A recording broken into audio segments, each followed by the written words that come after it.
बात करेंगे असम्बली पर होने वाली पीटीआई के कामयाब शो के हवाले से। आमिर साहब, आप खुद वहां पर मौजूद थे, हम जानना चाहेंगे कि आपने वहां पर कैसा माहौल देखा। हमने तो टीवी पे गर्मा गर्मी देखी, आपने क्या देखा? इतना कामयाब शो नहीं था जितना आप कही जा रही है, मैं उस पर आता हूँ। सही, मगर मुझे बहुत सख्त तकलीफ इसलिए हो रही है, कल जो है एपीएस के बच्चों के साने को 2 साल हो जाएंगे। कल जो है मशरकी पाकिस्तान के साने का भी दिन है, और उसके बाद अब 16 दिसंबर जो है हमारी ज़िंदगी में पेशावर के साने से उससे जुड़ गया है।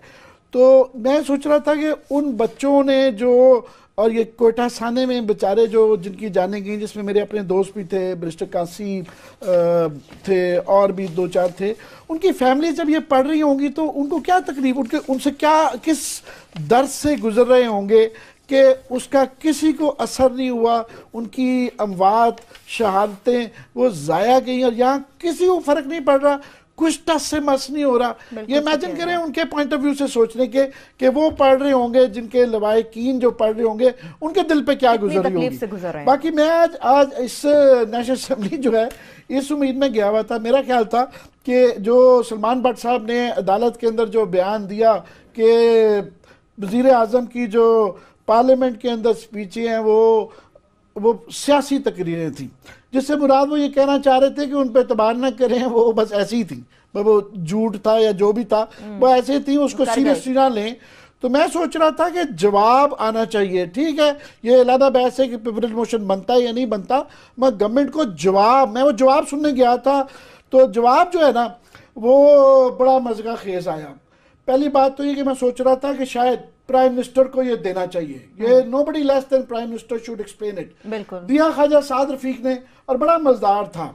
उन्होंने कहा जी असल में बात ये है कि वो वहाँ पे जो बातें की वो बड़ी डिटेल्ड थी, यहाँ जो कही गई थी वो जनरल थी, जनरल सी बातें थी, वहाँ जो कही गई हैं वो डिटेल्ड थी, यानी अमूमी एक तफसीलन। और मैं सोच रहा था कि ये मैं दोबारा गौर से सुना, मैंने साथ शायद आपने गलत सुन लिया हो, मेरे दोस्त बैठे थे, मैंने कहा आपको समझ आई है, मुझे नहीं समझ आई, और वो बस ये जवाब था।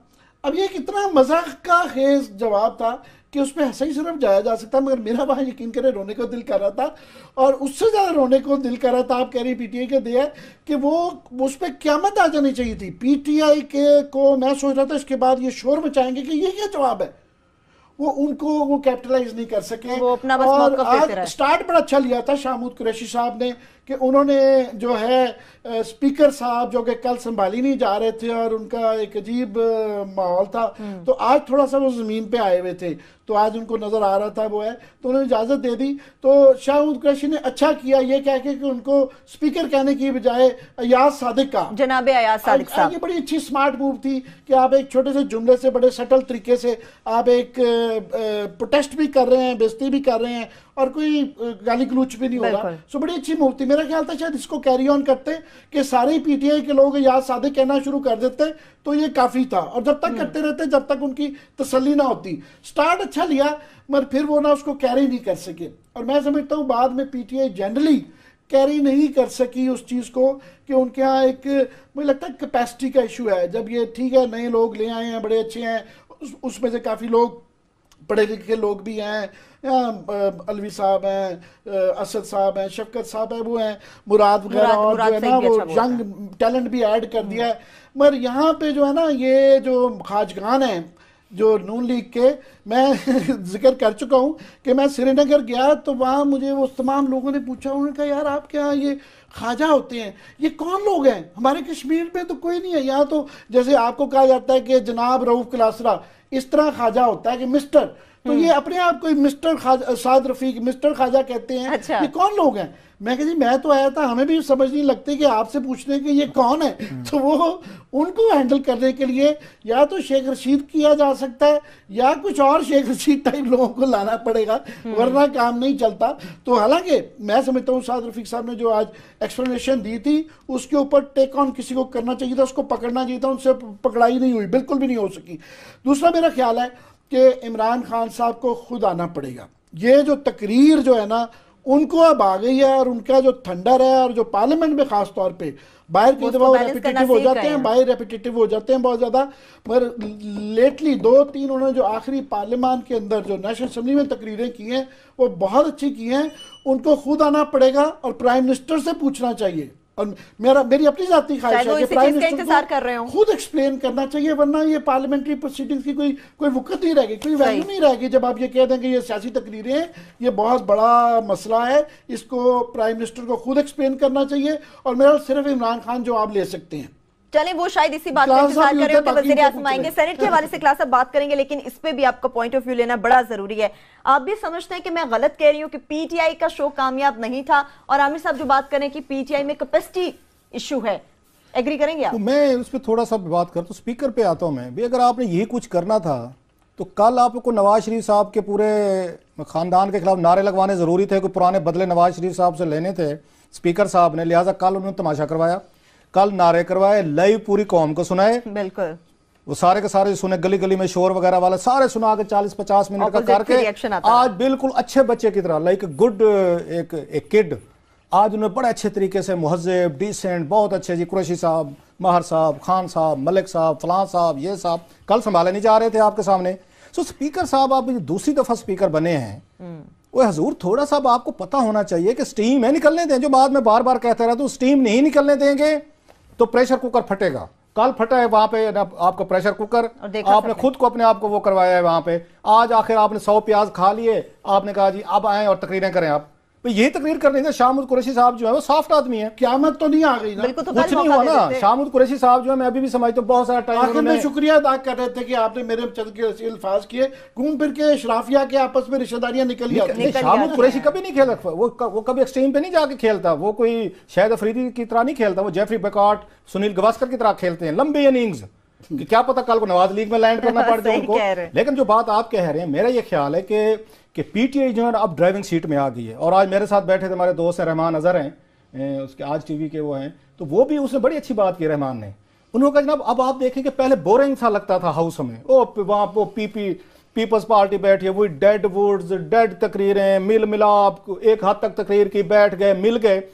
पीटीआई के आने से थोड़ा सा वहां पे एक एक्टिविटी जनरेट हुई है, एक शुगर लगा है, एक पॉलिटिकल वहां पे एक्टिविटी आपको नजर आती है, तकरीरें हो रही हैं, बात हो रही है, थोड़े से एक इंटरेस्ट डेवलप हो रहा है। और ये लोगों को समझने की जरूरत है कि ये पार्लियामेंट है, शाउटिंग मैचेस होंगे।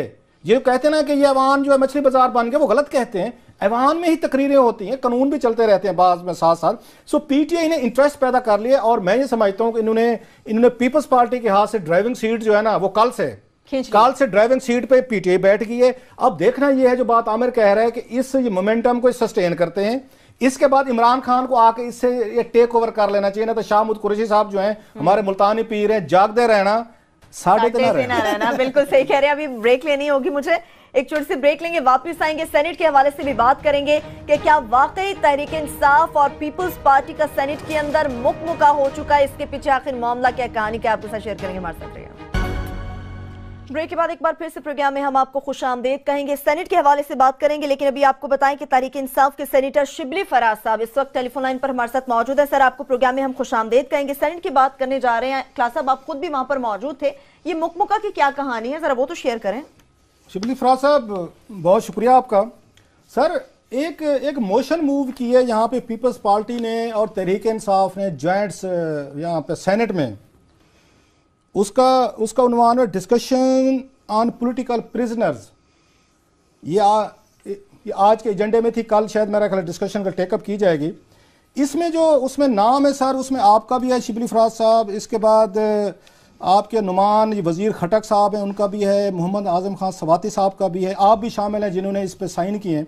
ये प्लीज़ हमें थोड़ा सा एलाबोरेट करेंगे कि पाकिस्तान में कौन कौन से पॉलिटिकल प्रिजनर्स हैं जो आपके ख्याल में नजायज़ तौर पर जेल में रखे हुए हैं, या नवाज शरीफ हुकूमत ने जिस पे सेनेट जो है कल डिस्कशन करेगा, क्योंकि आप इसके सिग्नेटरी हैं, मैं इसलिए आपसे पूछ रहा हूँ सर। और मैं सर आमिर मतीन बोल रहा हूँ, इसमें ऐड कर दूँ, क्योंकि आप जिन साहब के साहबजादे हैं वो खुद पॉलिटिकल प्रिजनर रहे हुए हैं, फराज साहब, तो आप डॉक्टर आसिम को और चलें उनसे करें सर, तो वो इसलिए खास तौर पे पूछ रहे हैं।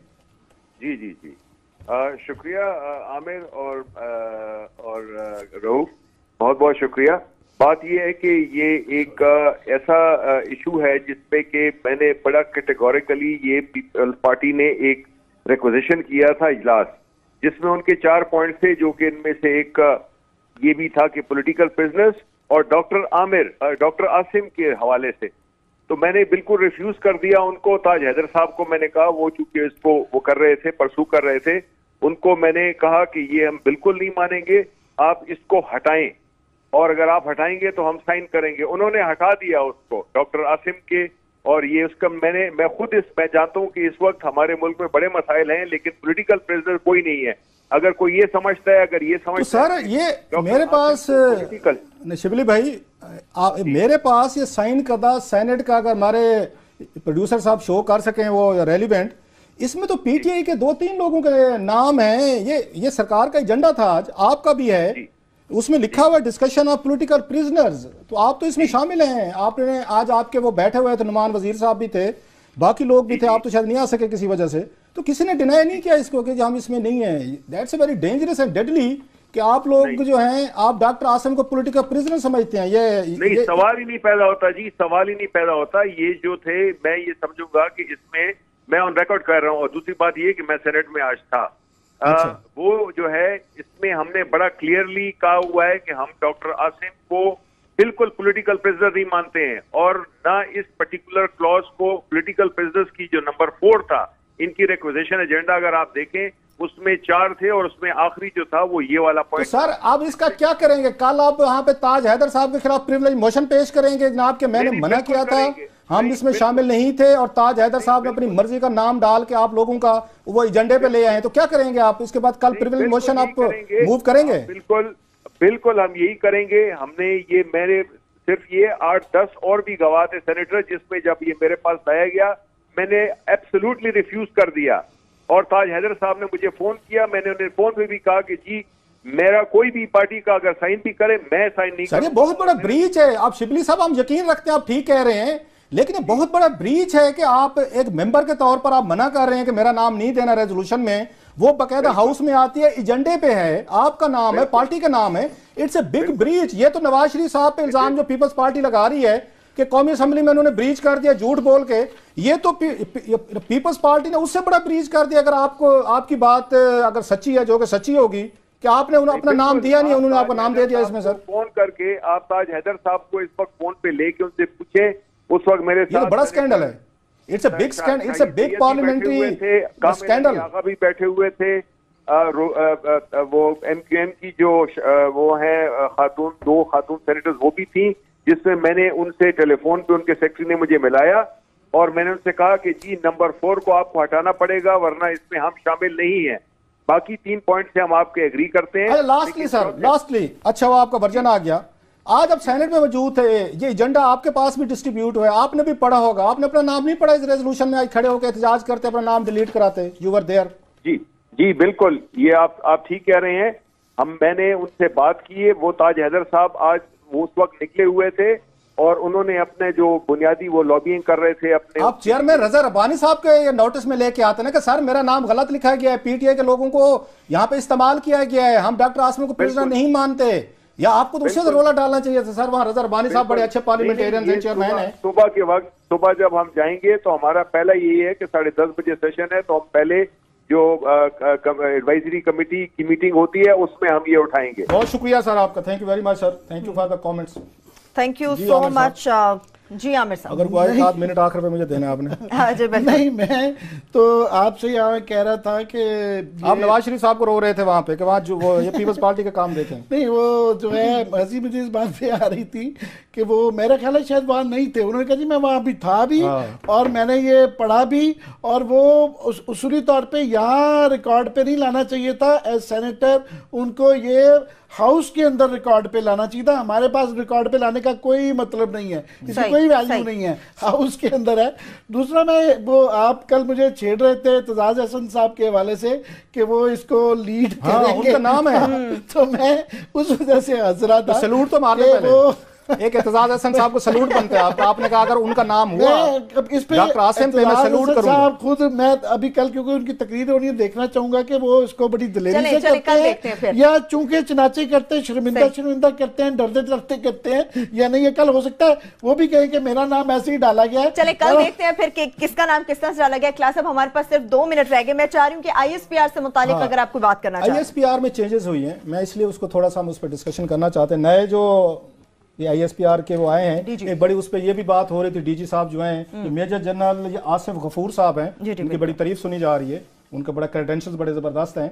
तो उस पर हमारी स्पेकुलेशन आमिर साहब भी कह रहे थे, क्योंकि ये काम शुरू हुआ था जब फैज अहमद फैज साहब जो थे ना, वो कर्नल के तौर पर थे, एजाजी कैप्टन जी, सॉरी कैप्टन। अब जाकर सेकंड के जमाने में जी, अब जो आखिरी जाकर उसमें हटाया गया है वो हमारे दोस्त हैं जनरल आसिम बाजवा साहब, लेफ्टिनेंट जनरल। तो ये भी बड़ा एक था कि इस पे लेफ्टिनेंट जनरल आएगा, मेजर जनरल आएगा, ब्रिगेडियर आएगा, कर्नल आएगा, कौन आएगा? एक तो ये चीज है, मेरा ख्याल हम अप्रिशिएट करते हैं जनरल आसिम बाजवा साहब के दौर में हमारे सिविलियंस के पर्टिकुलर मीडिया और मिलिट्री रिलेटेड जो इश्यूज थे, और उनको वर्किंग रिलेशनशिप जनरल बाजवा साहब ने बड़ी अच्छी कर दी थी। और हम ये एक्सपेक्ट करते हैं जो मेजर जनरल आसिफ गफूर साहब हैं, 1988 में इनका वो हमें बताया कि अटलरी में इन्होंने कमीशन लिया, और DG ये DMO भी रहे हैं। ये बहुत बड़ी एक मेरा ख्याल इंपॉर्टेंट एक होती है DMO जो है, डायरेक्टर मिलिट्री ऑपरेशन जो है, उसमें भी रहे हैं। इंडोनेशिया में या इनके कोर्सेज हैं, यहाँ पे नेशनल डिफेंस यूनिवर्सिटी है उसमें है।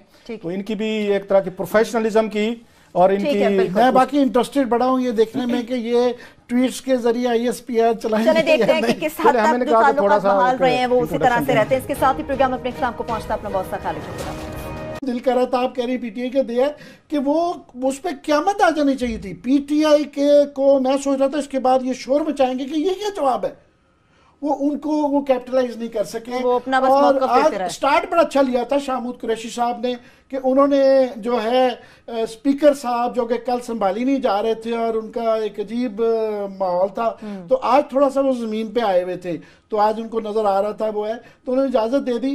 तो शाहमूद कुरैशी ने अच्छा किया ये कह के कि उनको स्पीकर कहने की बजाय अयाज सादिक का, जनाब अयाज सादिक साहब, ये बड़ी अच्छी स्मार्ट मूव थी कि आप एक छोटे से जुमले से बड़े सटल तरीके से आप एक प्रोटेस्ट भी कर रहे हैं, बेइज्जती भी कर रहे हैं और कोई गाली गलूच भी नहीं हो रहा। सो बड़ी अच्छी मूव थी। मेरा ख्याल था शायद इसको कैरी ऑन करते कि सारे PTI के लोग याद सादे कहना शुरू कर देते तो ये काफी था, और जब तक करते रहते जब तक उनकी तसल्ली ना होती। स्टार्ट अच्छा लिया मगर फिर वो ना उसको कैरी नहीं कर सके, और मैं समझता हूँ बाद में PTI जनरली कैरी नहीं कर सकी उस चीज़ को कि उनके यहाँ एक मुझे लगता है कैपेसिटी का इशू है। जब ये ठीक है नए लोग ले आए हैं बड़े अच्छे हैं, उसमें से काफ़ी लोग पढ़े लिखे लोग भी हैं, अलवी साहब हैं, असद साहब हैं, शफकत साहब हैं, वो हैं मुराद ने अदालत के अंदर जो बयान दिया कि वज़ीर आज़म की जो पार्लियामेंट के अंदर स्पीचें हैं वो सियासी तकरीरें थी, जिससे मुराद वो ये कहना चाह रहे थे कि उन पर एतबार न करें, वो बस ऐसी ही थी, वो झूठ था या जो भी था वो ऐसे थी, उसको सीरियसली ना लें। तो मैं सोच रहा था कि जवाब आना चाहिए। ठीक है ये अलग बहस है कि प्रिविलेज मोशन बनता है या नहीं बनता, मैं गवर्नमेंट को जवाब, मैं वो जवाब सुनने गया था तो जवाब जो है ना वो बड़ा मज़गा खेज आया। पहली बात तो ये कि मैं सोच रहा था कि शायद प्राइम मिनिस्टर को ये देना चाहिए, ये nobody less than prime minister should explain it. बिल्कुल दिया ख्वाजा साद रफीक ने, और बड़ा मज़ेदार था। उन्होंने कहा जी असल में बात ये है कि वो वहाँ पे जो बातें की वो बड़ी डिटेल्ड थी, यहाँ जो कही गई थी वो जनरल थी, जनरल सी बातें थी, वहाँ जो कही गई हैं वो डिटेल्ड थी, यानी अमूमी एक तफसीलन।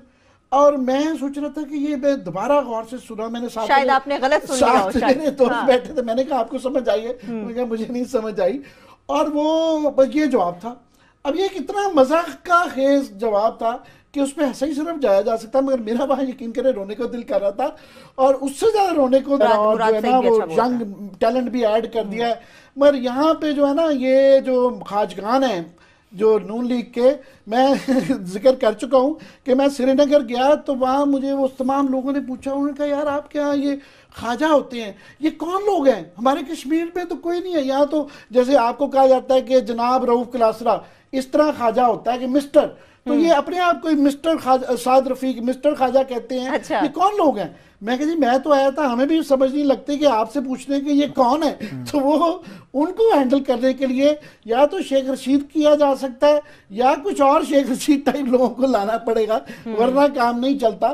तो हालांकि मैं समझता हूँ साद रफीक साहब ने जो आज एक्सप्लेनेशन दी थी उसके ऊपर टेक ऑन किसी को करना चाहिए था, उसको पकड़ना चाहिए था, उनसे पकड़ाई नहीं हुई, बिल्कुल भी नहीं हो सकी।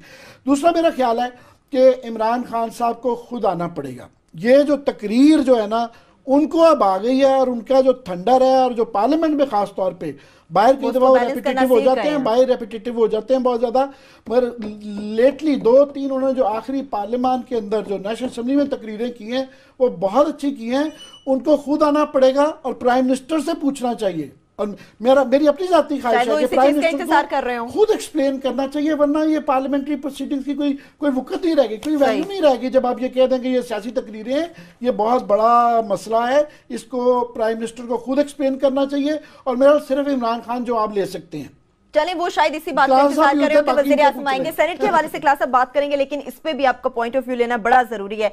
आप भी समझते हैं कि मैं गलत कह रही हूँ कि पीटीआई का शो कामयाब नहीं था, और आमिर साहब जो बात करें कि पीटीआई में कैपेसिटी इशू है, एग्री करेंगे आप? तो मैं उस पर थोड़ा सा बात करता हूँ, स्पीकर पे आता हूँ मैं भी। अगर आपने यही कुछ करना था तो कल आपको नवाज शरीफ साहब के पूरे खानदान के खिलाफ नारे लगवाने जरूरी थे, कोई पुराने बदले नवाज शरीफ साहब से लेने थे स्पीकर साहब ने, लिहाजा कल उन्होंने तमाशा करवाया, कल नारे करवाए, लाइव पूरी कौम को सुनाए, बिल्कुल वो सारे के सारे सुने, गली गली में शोर वगैरह वाला सारे सुना के 40-50 मिनट का करके आज बिल्कुल अच्छे बच्चे की तरह लाइक गुड एक किड आज उन्होंने बड़े अच्छे तरीके से मुहज़्ज़ब डिसेंट बहुत अच्छे जी कुरैशी साहब, महर साहब, खान साहब, मलिक साहब, फलां साहब, ये साहब कल संभाले नहीं जा रहे थे आपके सामने। सो स्पीकर साहब आप दूसरी दफा स्पीकर बने हैं, वो हजूर थोड़ा सा आपको पता होना चाहिए कि स्टीम है, निकलने दें, जो बाद में बार बार कहते रहे। तो बात करेंगे असेंबली पर होने वाली पीटीआई के कामयाब शो के हवाले से। आमिर साहब आप खुद वहां पर मौजूद थे, हम जानना चाहेंगे कि आपने वहां पर कैसा माहौल देखा? हमने तो टीवी पे गर्मा गर्मी देखी, आपने क्या देखा? इतना कामयाब शो नहीं था जितना आप कही जा रही है, मैं उस पर आता हूँ, मगर मुझे बहुत सख्त तकलीफ इसलिए हो रही है, कल जो है एपीएस के बच्चों के साने को 2 साल हो जाएंगे। कल जो है मशरकी पाकिस्तान के साने का भी दिन है, और उसके बाद अब 16 दिसंबर जो है हमारी ज़िंदगी में पेशावर के साने से उससे जुड़ गया है। तो मैं सोच रहा था कि उन बच्चों ने जो, और ये कोयटा साने में बेचारे जो जिनकी जाने गई, जिसमें मेरे अपने दोस्त भी थे, बैरिस्टर कासिम थे, और भी 2-4 थे, उनकी फैमिली जब ये पढ़ रही होंगी तो उनको क्या तकलीफ, उनसे क्या किस दर्द से गुजर रहे होंगे कि उसका किसी को असर नहीं हुआ, उनकी अमवात शहादतें वो ज़ाया गई, और यहाँ किसी को फ़र्क नहीं पड़ रहा, कुछ टस से मस नहीं हो रहा। ये इमेजिन करें उनके पॉइंट ऑफ व्यू से सोचने के कि वो पढ़ रहे होंगे, जिनके लवाहिकीन जो पढ़ रहे होंगे, उनके दिल पे क्या गुजर रही होगी। बाकी मैं आज इस नेशनल असेंबली जो है इस उम्मीद में गया हुआ था, मेरा ख्याल था कि जो सलमान भट्ट साहब